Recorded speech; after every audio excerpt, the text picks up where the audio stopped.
e to yo folo fatu fo ima fatal fatu e tato pa anga masani e mai se ia so stasi ua mawhai ona mai moina ia le nei fo i whaasalunga o le nei por kalama o le Lesona o wha moi o le so ina le nei o le tato por kalama e peona masani ai i vai aso te itasi ia i lona Lesona lona sfumre tasi le o tato au le mai ia mai whaaftaia ma i ia le tua ona ua toe whaasopo mai e le ngato lo o to soifua lau le lei a whapena fo iso mato wola ia i le tausinga alofa le tua ia i le tele o mea o lo o whapena o na whelava sai ma whetule ni mai i le soifua ia o ntangata i nei on po ia aivi ia lama whaaftaia le anga le leo le tua o lo tato maua le nei avanoa ia whaafsoa a ia i la fionga le tua longo pu ia li fo i lo to mamalu ia a le a fo i se whaasoa mai la mātou fo i pito la au tau longo ai le a fionga le tua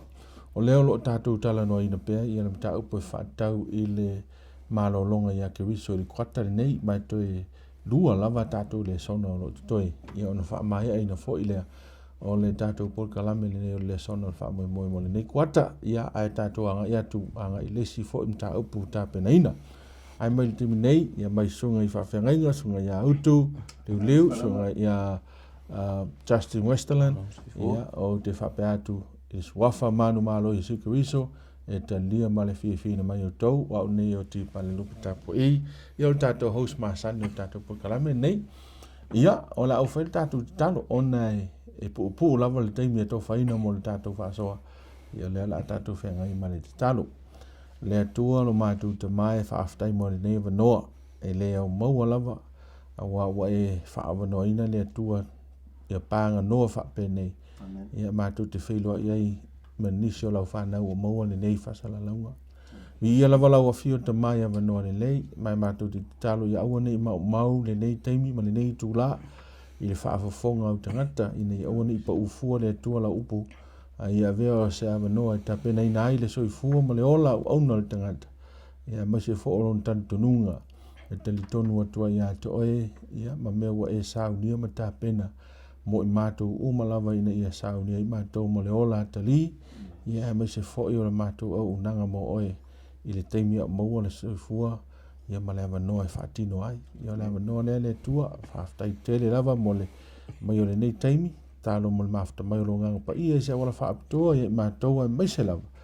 ia u whanau lo whaafonga mai ono o Iesu amen ia o le autu o le tātou Lesona sumaltasi le ua au dia mai ia e whaautuina fo i lea whaapelitania i le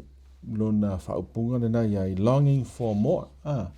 ia o le whaasa moa pe i o loo iai ia nau mo se isi mea e a sili atu ia po le Faanaunau ia Faateleina ma Faatupula ia pea ia le whaamoe i tangata ia o loo Faanaunau le malolonga but the essence po le i o le tātou Lesona le o le asi o tātou tali i le fasili i se tasi o onga e maasani o na aveseina fo e nisi pe o le onga la leo le malolonga ia le ulu fale atu le malolonga ia keriso ia mo lo lua sila fia e le tasi se whawinga ina e tangata o ino tusipa i o le nā whaupunga o le ulu fale atu i le malolonga ia keriso pe na ia le tusio e peulon ta upo whaalon fo ipo ima ma le sifuru a le ala si tātou awa ai i le whaasoa le nei ia o le a se ifso sani mai fo ia sunga i whaia onga a talo whatu utu ia malo le soifua malo whaia onga alo le whaatalo whatu sunga malo lava soifua maua sunga le sunga utu se isau no ia lau sunga e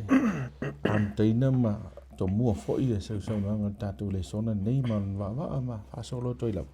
whaftai au ai o leo ua o maile suesueina o le tuspaia i le vaenga lona sumatasi le nei wa tātou taunu mai ai ma ua iai le tusi lea o lua avea o se mau e taula iai ma faufaunga ma whaaso le nei foi suesuenga i le momokronita mta apasifulu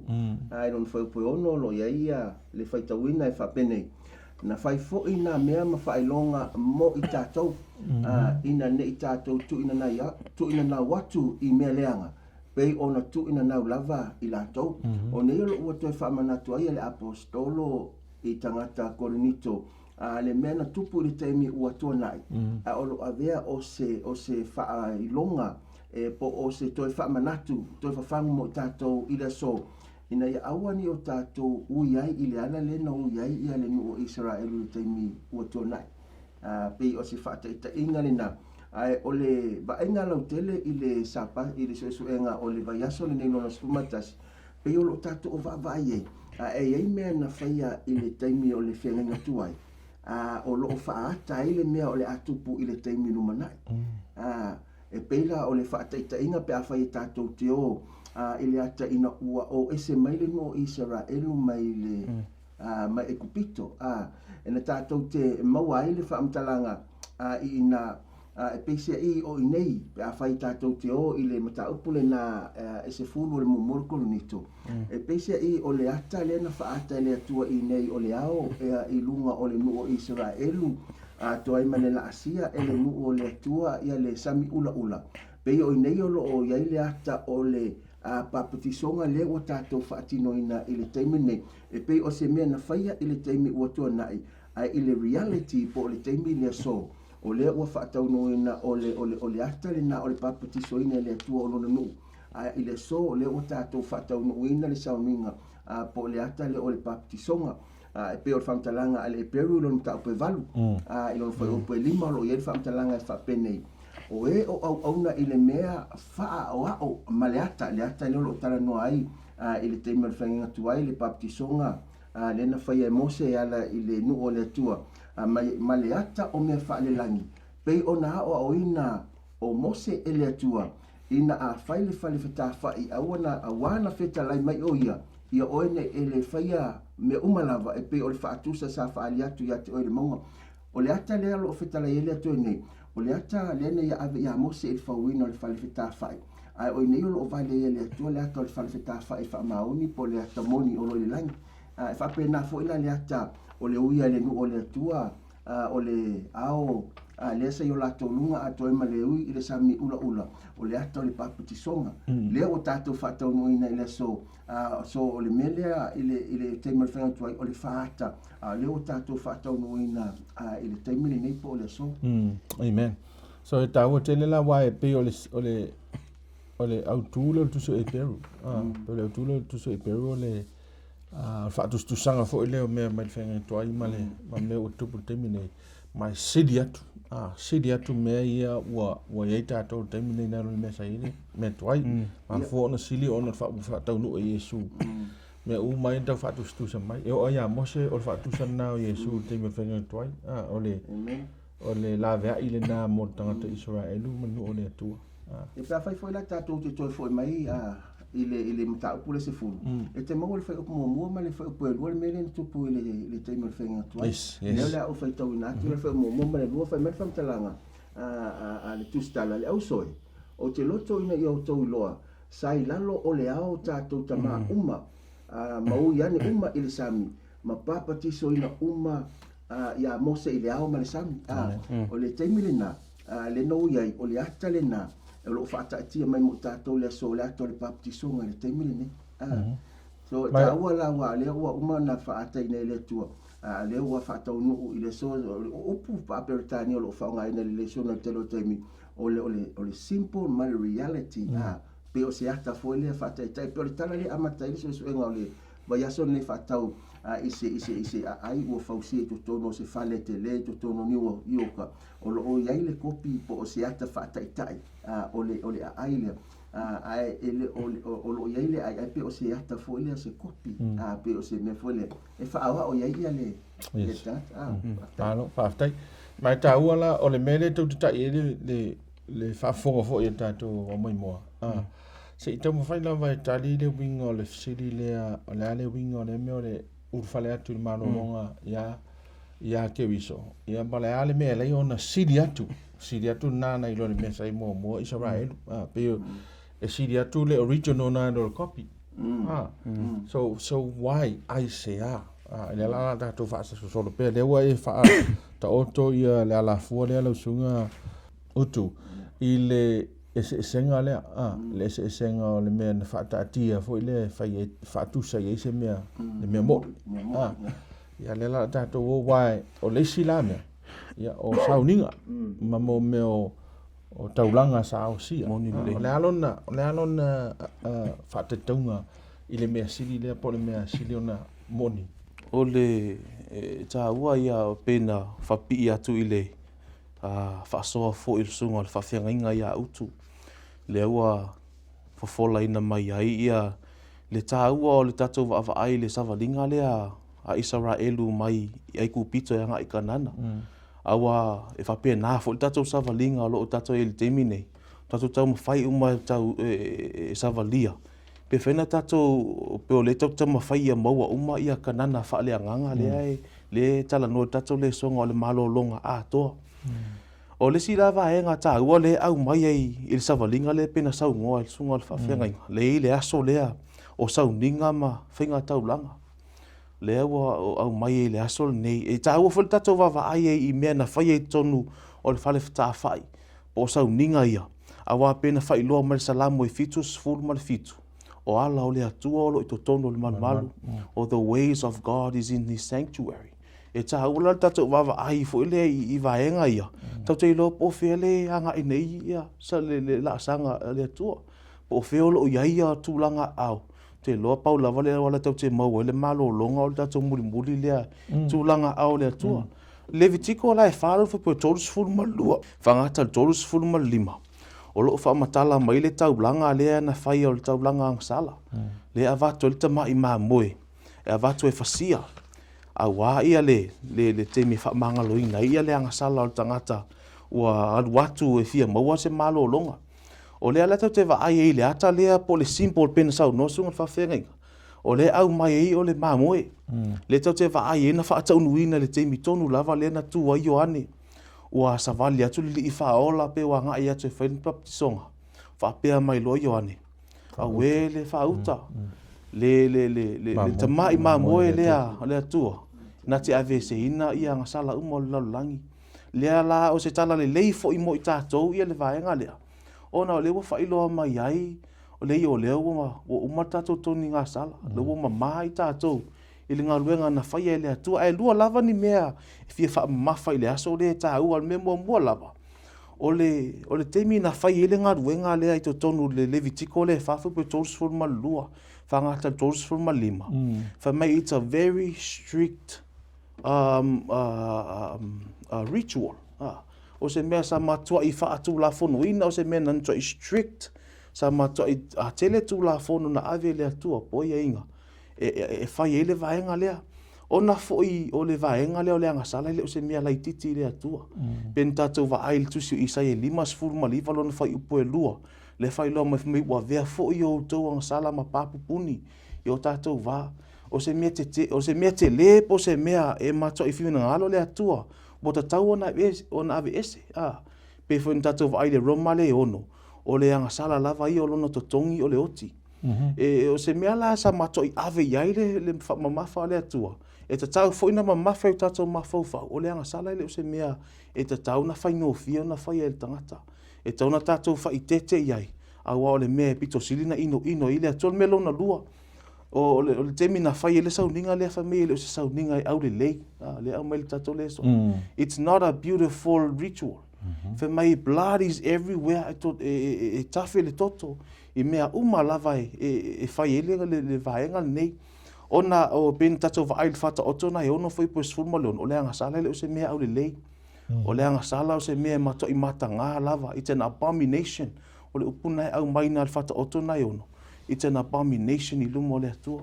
te loa la o se vaenga i tatau foi na mamafa i tatou mafau le vaenga lea au le tala le leile tau mawhai le aso le au mai e tātou i sauninga mawhai ngā taulanga o na o le tamai maa moe lava tau te mau le malo longa leo au mai that is the good news for us o leo umana whaamalingi ina le toto o le tamai maa moe le divine blood ina e mawhai o na whaamali ina i le tū la fono leo tātou so lia i la matanga po leo tātou ti ngā ma le mau se tātou malo longa i le lalolangi ne tātou so i fuama tātou o lai Mahalo whaftai. Mane te le whaso. Ia, tunga. Ua te whiwha popo le vaenga le sa no le sunga le whawhenga ia Justin. Wa pese i o nei lo mai e le tuole awale sa wale tangata ia te ia. E tele awale mawhai ona whai le tangata e sa wale le tua o nei lo ta o toile awala le tua momua.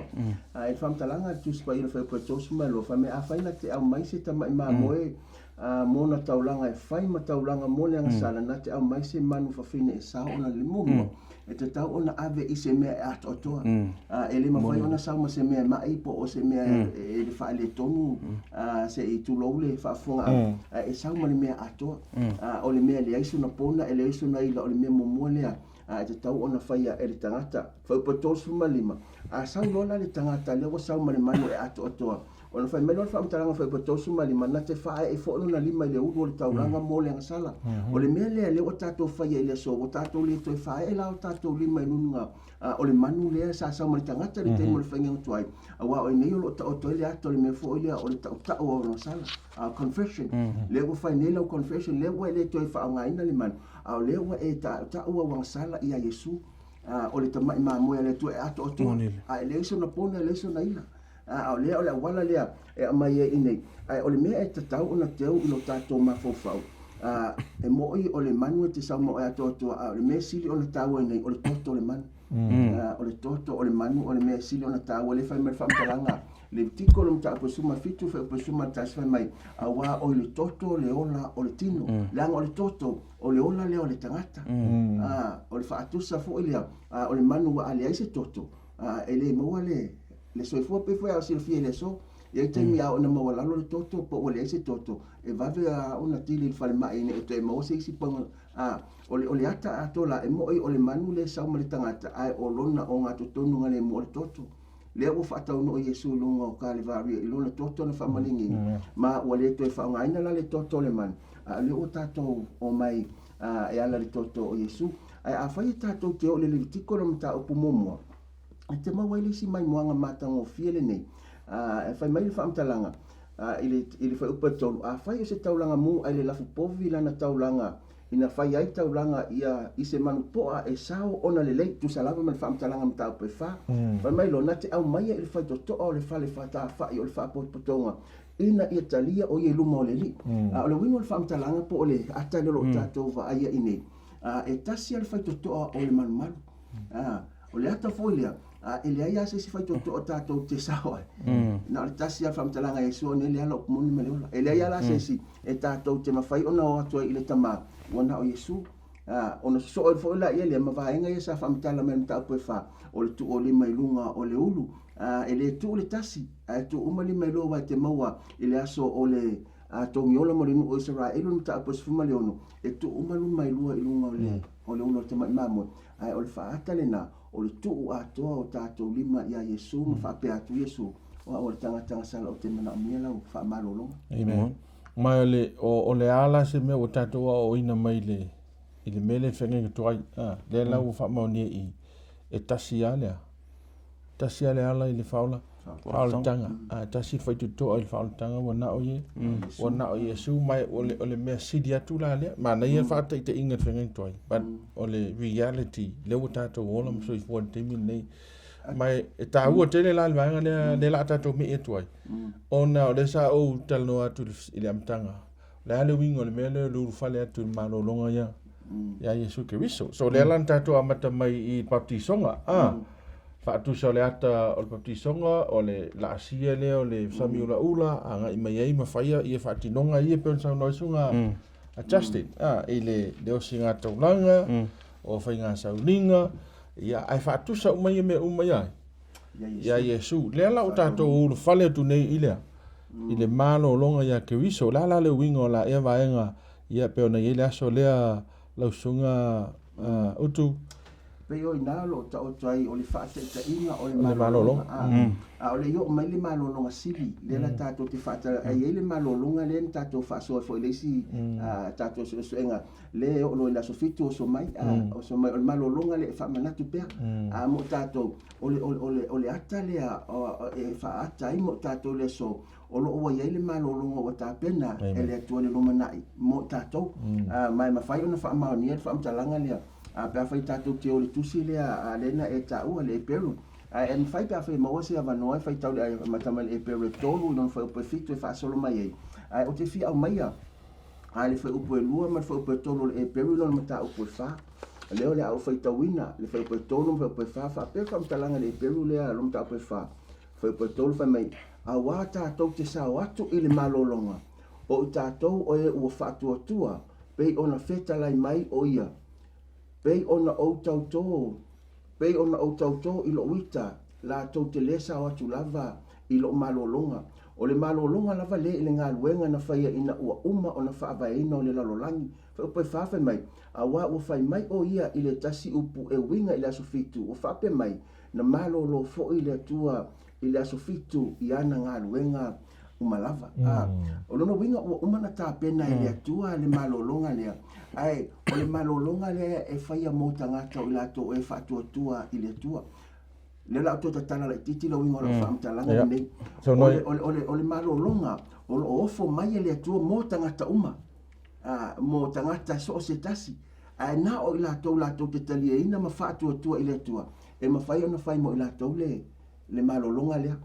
e tusa ma le whaamtalanga whai upe tolu a wā tātou te sao atu o le malolonga o i tātou o e ua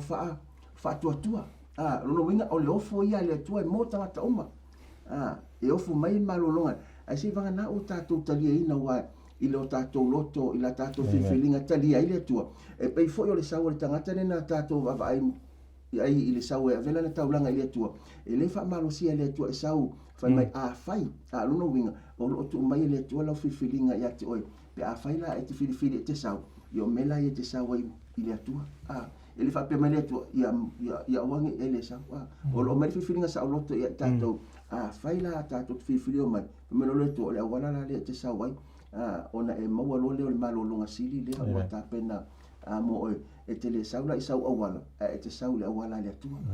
ua tele ia le so e maseno whalonga e so ia whapea whai mo e le leila wa mionga sau la i le lo e pesia i foi le ua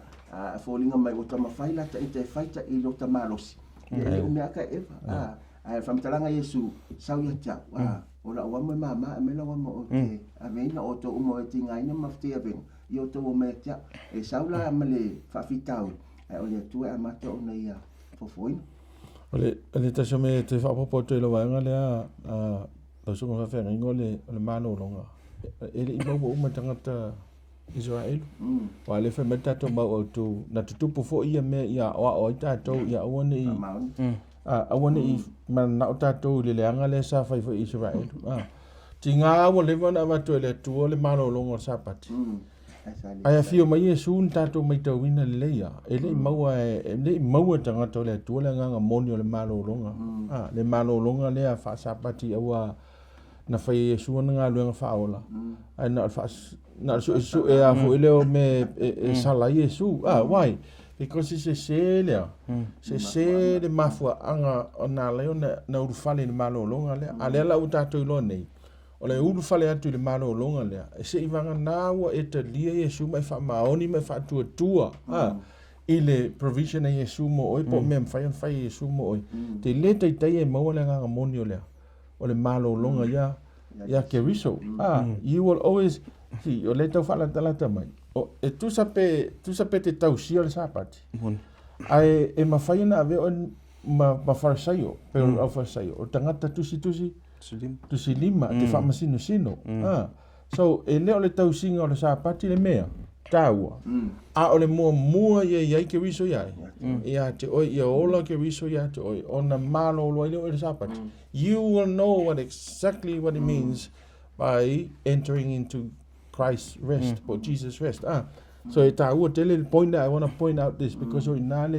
le ta otto le vainga ta o tato fa so ne lo sunga Justin so no ia wala ngo vavita tu ting wa ole si le me fo ile fa finga tai tanga on tu ma no fi wa tu ne me ale kas de ko kom fo ya wa e ma loto la si ma fo ma loto ya wa oi fu ta to moni le ia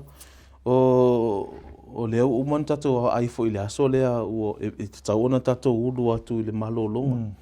Ai o le aso la le tātou o mai po le maa au le loto le whaautuina.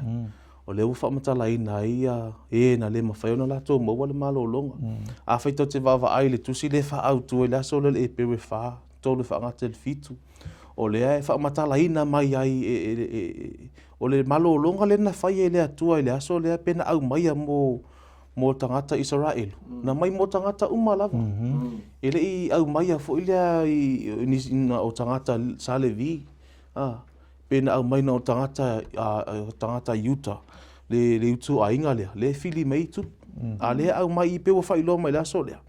O le malolonga lava ia na au mai le atua. O le malolonga na au mai mo tangata umalava o tangata Israelu. Ai panga lea o lea tate maua I le whai upule nai fitu. Le mea ua tupu, ua lai o na le mo se malolonga leo au mai I whamai o le maa au le loto. O tangata o le whamatalaina mai I o le tangata e mawhai na whaalongo ai, e mawhai na langona mea, ai e le whaalongo. He who has an ear ai does not listen. O mea ese ia vaenga I e lua. Lea lau o tau mawhai ne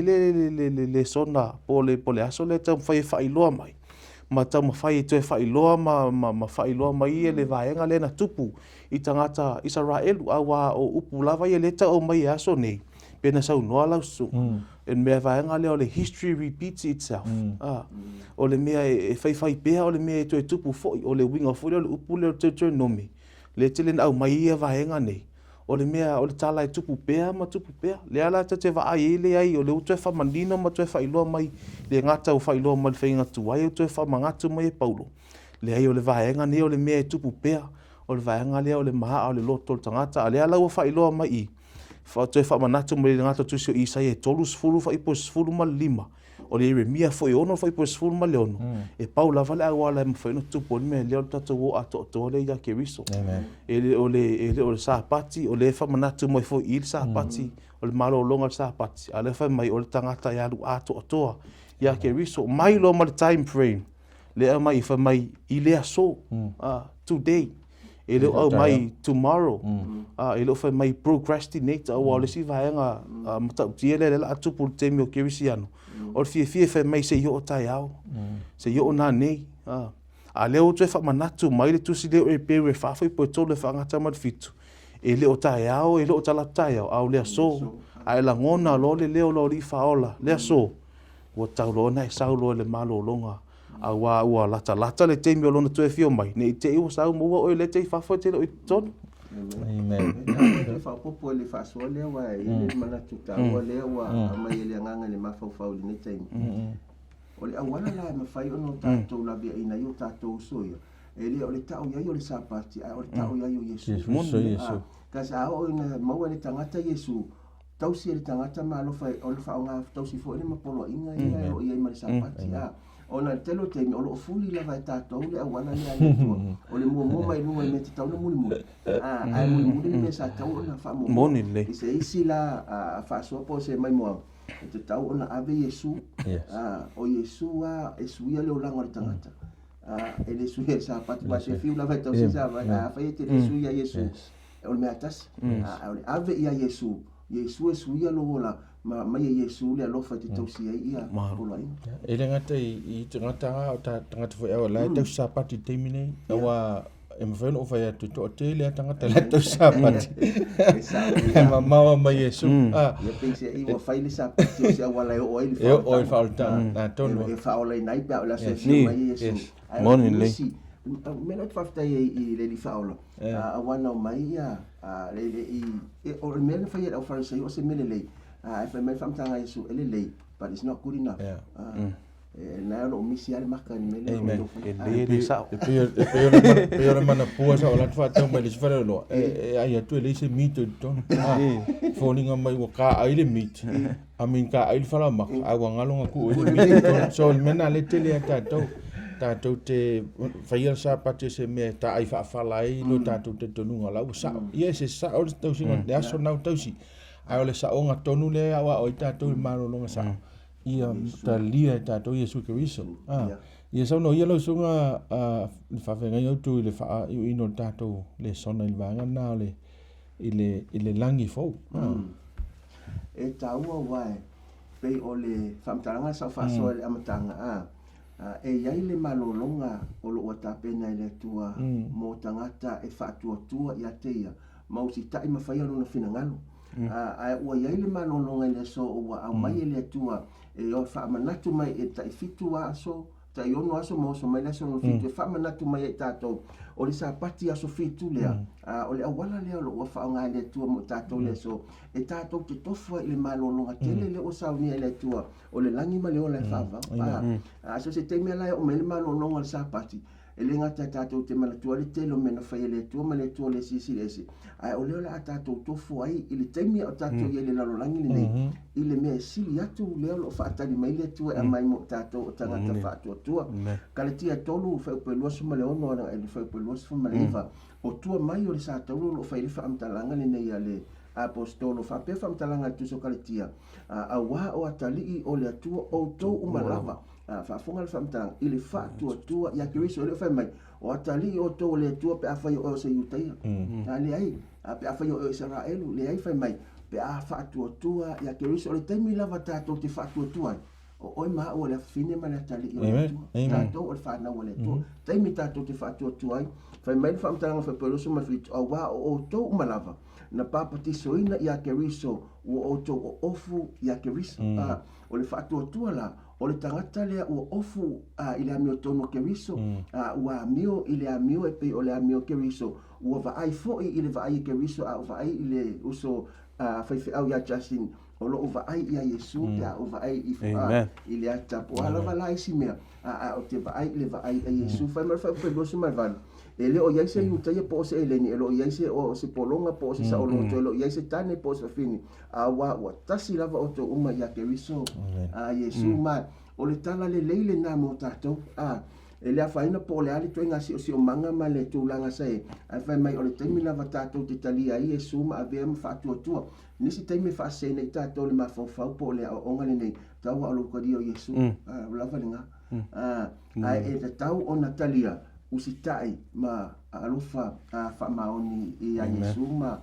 tausi i ana polo inga whai polo sumareiva a whai fo'i o keriso o tau e moni o le whanau o tau a per amo o suli fo'i e tusa ma le mea na Faateleina o le mea na Faateleina o le langi ma le o le whaavau le o tā pena i o tātou tangata mo tātou aina o le nā le Faateleina o lo tātou Faateleina mo no na whaataunuin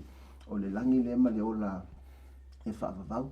ai a whai e eise isi a mai moanga moa u lava la tauia i le whaasoa o le so a whai e te maua Yesu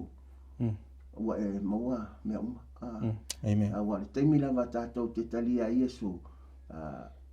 o le teimi fwene nā tātou te tausia i maisi vaenga o le awhiong pa ia le tua lea lo fina ngalo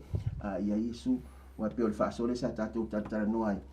e te a whai na e liwa mai ona o le matango fi o Faateleina o mena tupu mavalo e te le maua Yesu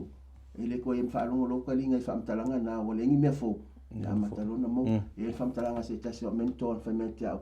o mea ni o sauninga la vea i o nganga it's not about interesting information but it's about transformation information yes o le mea le nai mo mea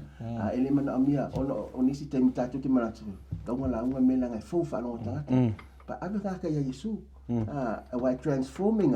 o whaingo fia leo na taufisina maluinga tonu ana la sunga o le perifa na le perifa le te whaunga tangata both Sabbath keepers and non-Sabbath keepers disprove ai lesi e pe prove ai for lesi langa point pe ta elo winga to le malolonga le pe ona tamu mafa mai le sunga o le malolonga ia ke viso peita o le malolonga ia ke viso e atili ona fale le ia atili mamtua fa mautuina le malolonga o sapati though it's not necessarily proving what Sabbath is but o le tato malolo ia ke viso toi fa manatu mai ia le malolonga le tua ma toi fa malo si ai le tau o le malolonga o sapati ai e le mafai se tangata so i fu e lalo lane ona tofo i le sua malia o le tausinga por malolonga o sapati pe a le tofo i le so malie o le mafutanga mai Yesu Kristo lango ina le e amata ile na fafau me o malava o lo langa foule e amata ia Yesu le amata sa pati ma to fa Faateleina Yesu le Yohanes 5 fa po fa mai ele me fai o to se me pe a ale no ele fua fo yo to le vile mon ya ma o fa mo le mo le nga le winga la na me ta o le malo longa ya keriso e mo lava tatou matua ma fana mafutanga ma keriso te lia Yesu keriso yo tatou ma ola keriso yo tatou so i fua ya so faiso ia ona matua ma tango fie lo malo longa ya te ia ele manatu la fa a wau tatou a la fa umaloi ai mo ila to umalo lo fa fonga mai ai ni fisili fa tan fa pati ia o tatou no mera na lo lunga le tatou screen e pe na fa lo atu te lo te mi a alu tatou fa sa longa po tatou mai monga nei mal fa so ia o no valu ono i vai fa tolu valu ono i vai fa tolu valu ono valu fa tatou area code i nei America Samoa ia pa fa pe ese fisili po fa po fo e te fi sa no mai ai mai matou nei ma ona le tua matou fa pa tu mania te lava ia toenga o le nei vai aso ia mau fuanga ia i lo ainga la oferta tu talo